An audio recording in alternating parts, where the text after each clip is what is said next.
Be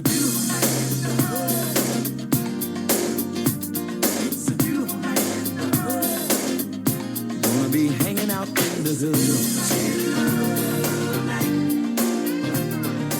Hi, welcome to Almost Cooperstown. I'm Mark. And this is Gordon, and we love talking about baseball.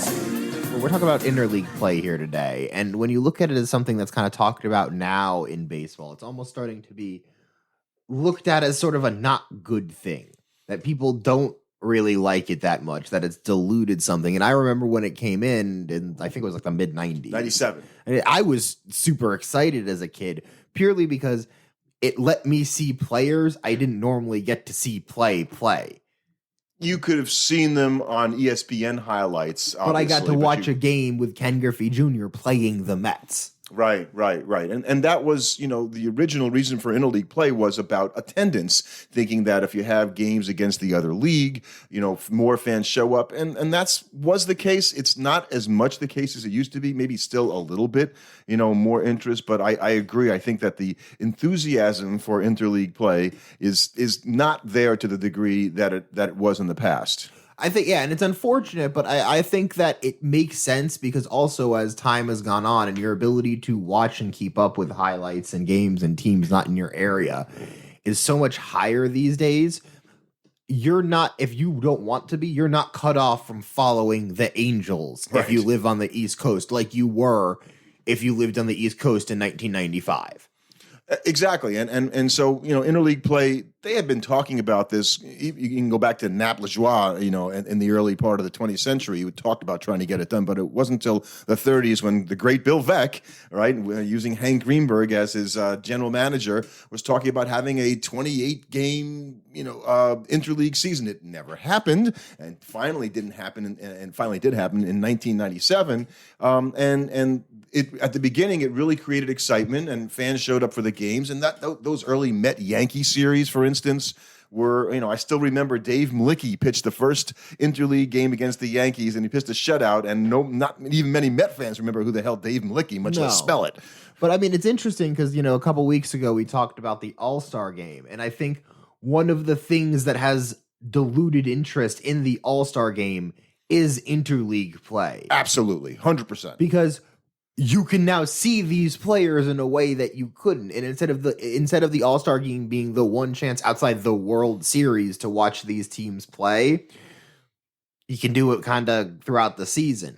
But I don't think the solution for us, just quickly is to go away entirely from interleague play. I think that's the mistake that we're talking about too much. There's simply too many games. I think it's pretty obvious that fans have a certain appetite for certain interleague rivalries.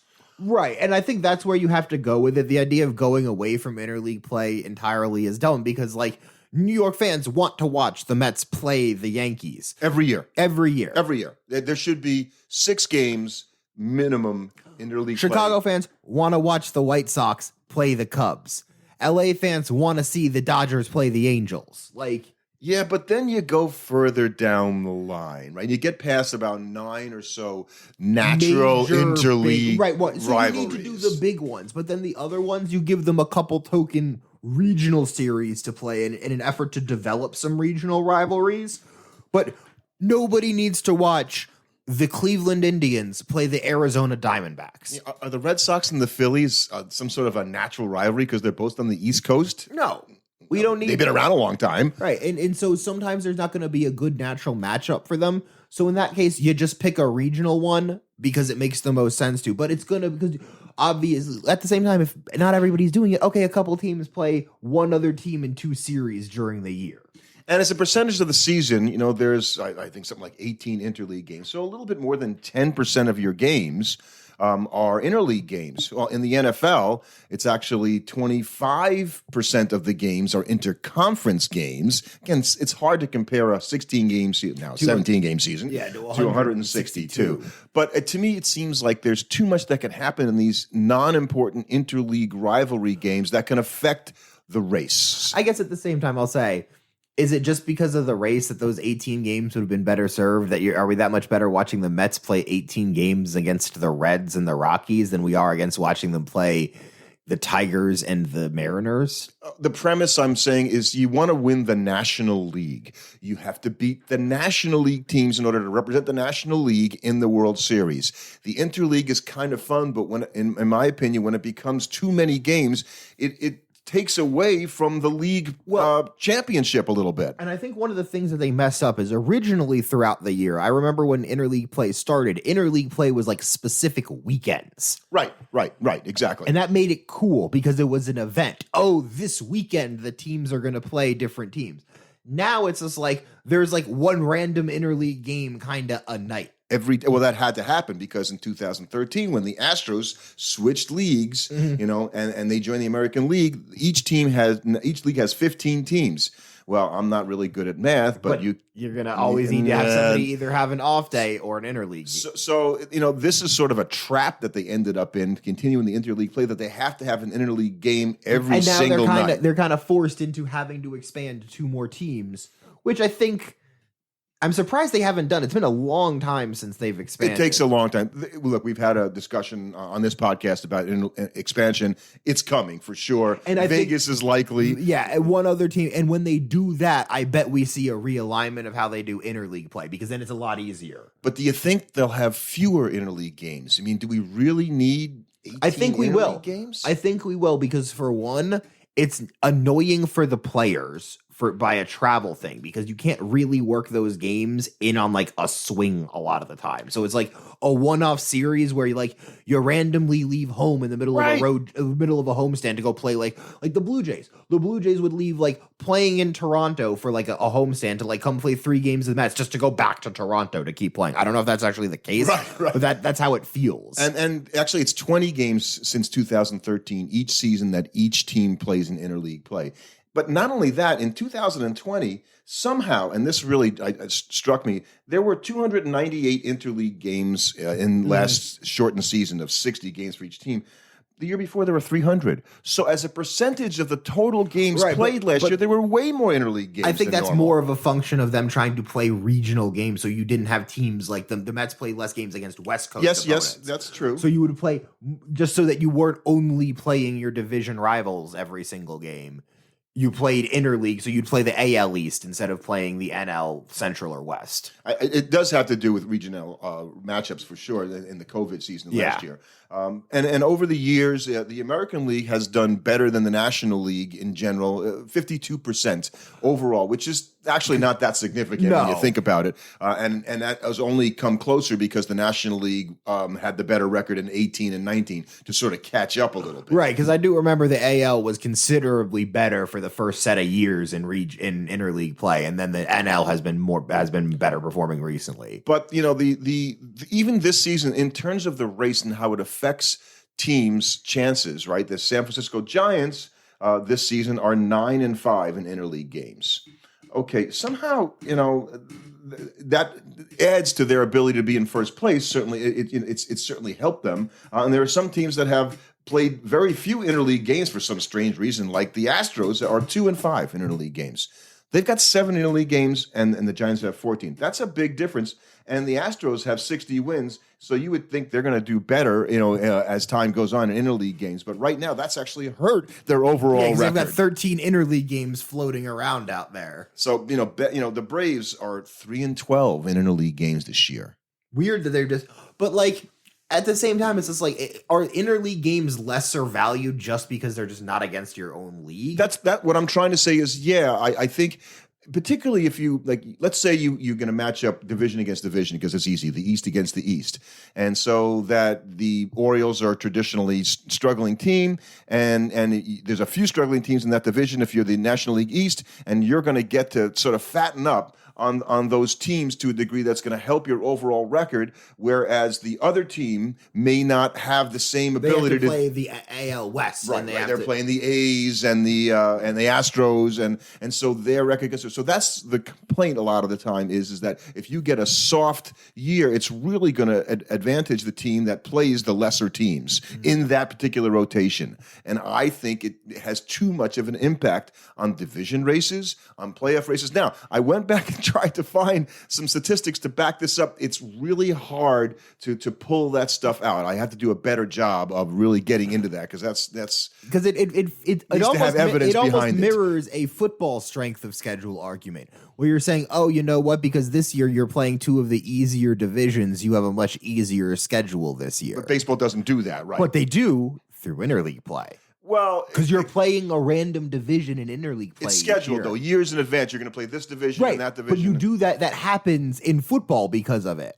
Like you end up with an easier schedule because you're playing a division in a particular year, and they just happen to not be very good that year. Yeah, I don't know if MLB does that, right? So I think you play every team in the division if that's the case. Whereas in the NFL, you might not play one of the. You might, but it's still that on that rotating kind of schedule. So you're going to play the AL East and the AFC East one year, and then you'll play the Centrals the next year. So you might end up, compared to somebody else somewhere in your league, with an easier schedule because the Easts just happened to stink that year. Right. And that really benefits, your chances. Right, but is that really that big a deal?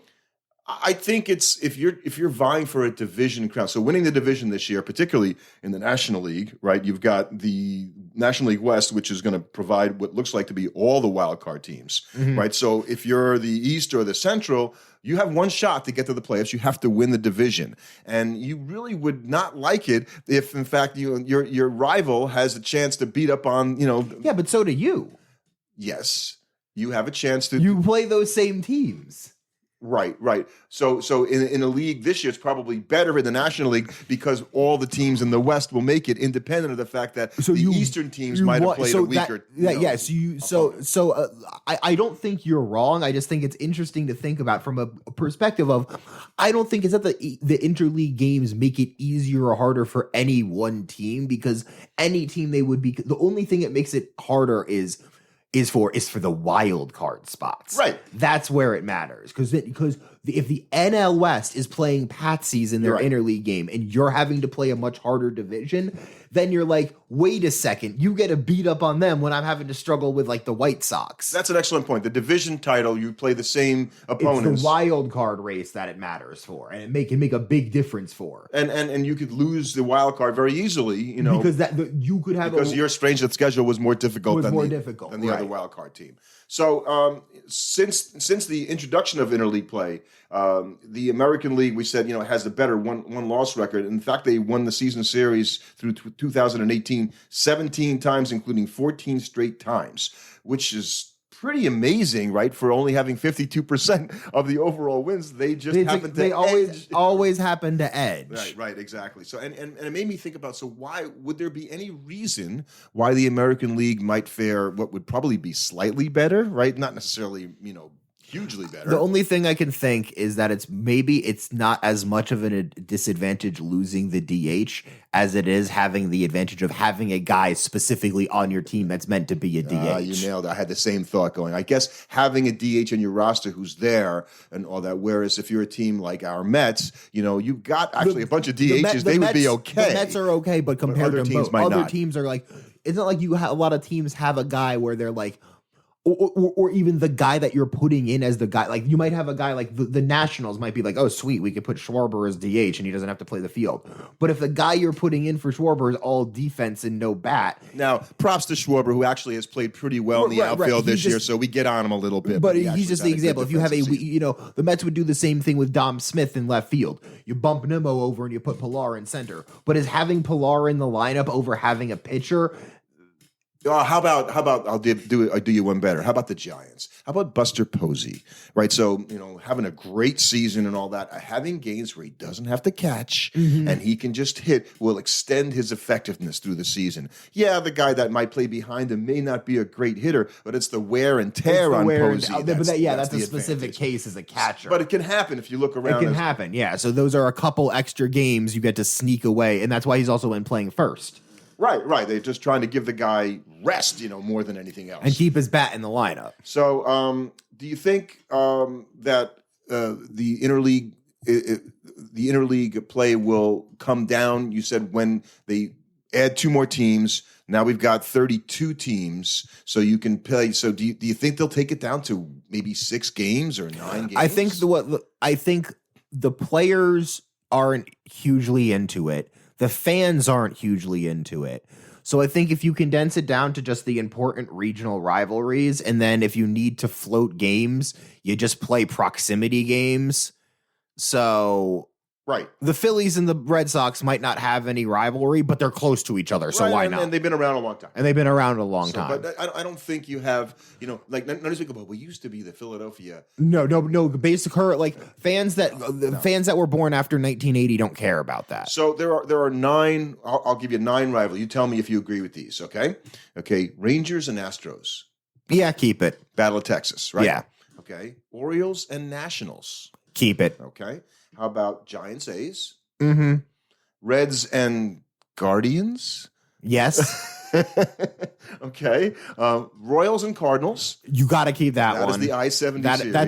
That's a big one. Okay. Cubs White Sox. Yep. Mets Yankees. Rays Marlins. No. Yeah, it's a Like those two teams. the Battle of Florida. Yeah, you're not.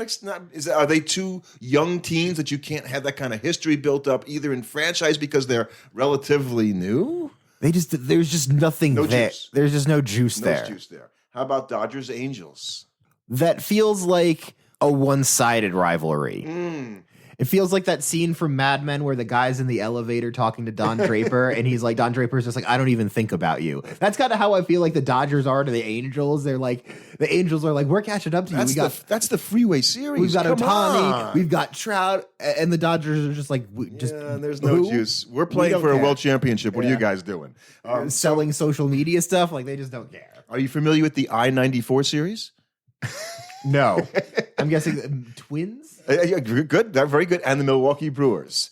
Okay. And that was when Milwaukee. And see, the problem with something like that is I bet that is probably a more intense rivalry than we on the East Coast give Right. it credit for. a little regional It's bias. probably, it's a little regional because we'll acknowledge Cincinnati, Cleveland, just because it's more historical than Twins Brewers. But Right. I imagine that Twins Brewers something means something to those people in that area. Absolutely. And I think for the same, you don't think of the Tigers and Pirates as being like bitter rivals, although Detroit is not that far from Pittsburgh, and both teams have been around And for the a other long thing, time. and They played in the World Series back in the I think early that's- 1900s. That's the kind of one that's like fine to do as a floating rivalry. Like, okay, we need to have some interleague games just to make the schedule even out. That's a good one to do. Detroit, Pittsburgh. But I think if you're gonna go, so we only could come up with, and I said 9, and you're not even giving me the Dodgers and the Angels. Or the Marlins and the Rays. On the Marlins of the race, so that makes 7. So now you've got to have all these other series that are really just, well, we got to play the other guys so that the traditional big time rivals can have their stupid 6 games, if you will, against each other. So now you're going to have these rotating series, as you say. You just have a couple. So do you really need 20 of those? No, you probably only need the interleague teams to be playing 6 games. And I think what you want to do is increase the meaningful games between like teams that you know. Pittsburgh, Detroit might not be a real rivalry, but Pittsburgh, Philadelphia, right? That you could probably increase and have. And that's outside the division. That's outside the division. But that's where I would replace those games with from interleague play. Outside the division, but meaningful games between teams that you do have history together there. That are in your league. That are in your league. It's some teams aren't going to have that. Like the Mets don't really have another team they have a strong connection to. In the American League. In the National League outside of the East. The Cardinals, the Cubbies. Oh, yeah. Come on. Those are... Wait, but like it's not like Pittsburgh, Philadelphia. Oh, as much to me. So you have to remember that the Mets and the Cardinals and the Cubs were all in the same division for a long time.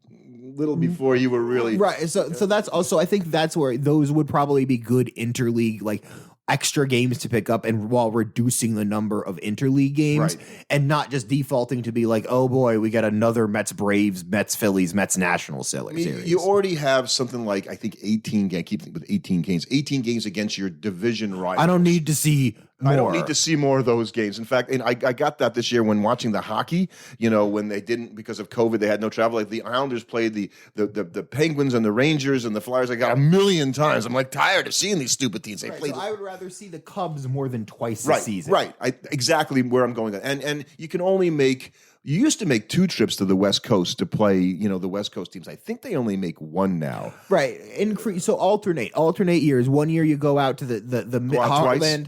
1 year you go out twice to the Heartland. I like it. The next year you go like out that. twice to the West Coast. I like it. That way teams aren't being forced to go twice a year, every year out to the West Coast. And some years you're going to have to do a double trip. I just want, because baseball isn't football, right? And that, I want your league games to mean something that helps determine your fate in the playoffs and going forward, as opposed to having 20 games against the other league have that big an impact on your chances. And if it's only like 2 series, 1 home, 1 away for those major rivalries, you're not going to tell me that somehow the Mets or the Yankees are advantaged by getting to play those 6 games over the other teams in their division. Right, because it's so like when the White Sox or the Cubs were bad in recent years, the Mets, always had to play the Yankees, right? And so the Yankees are always good, and the Mets are like, God, we got to play these guys. They're good every year. It's 6 games.